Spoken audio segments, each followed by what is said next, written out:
Eicher motor company ಬಂದು ಇಂಡಿಯಾದಲ್ಲ. Eicher motor company ಬಂದು ಜರ್ಮನಿದು. 1936 forest in ಬವ್ರಿಕಾ ಜರ್ಮನಿಯಲ್ಲಿ ಎಸ್ಟಾಬ್ಲಿಷ್ ಆಗಿತ್ತು. ಇಬ್ರು ಅಣ್ಣ ತಮ್ಮ ಇರ್ತಾರೆ. ಅವರಪ್ಪ ಒಂದಿನ ಅಗ್ರಿಕಲ್ಚರ್ ಟೂಲ್ಸ್ ಪ್ರಿಪೇರ್ ಮಾಡ್ತಾ ಇದ್ರು.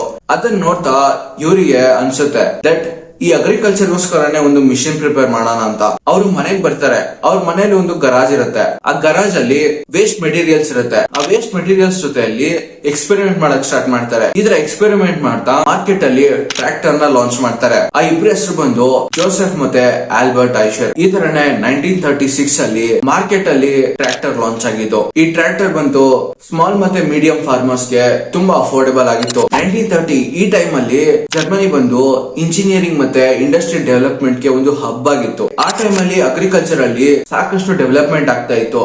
ಅಂಡ್ ಆಟೋಮೋಟಿವ್ ಸೆಕ್ಟರ್ ಅಲ್ಲಿ ಕೂಡ ಅಷ್ಟೇ. ಈ ತರ ಸ್ಟ್ರಾಂಗ್ ಡಿಮ್ಯಾಂಡ್ ಇರ್ಬೇಕಾದ್ರೆ ಅವರು ಈ ಆಪರ್ಚುನಿಟಿನ ಯೂಸ್ ಮಾಡಿ ಟ್ರ್ಯಾಕ್ಟರ್ಸ್ ನ ಲಾಂಚ್ ಮಾಡ್ತಾರೆ.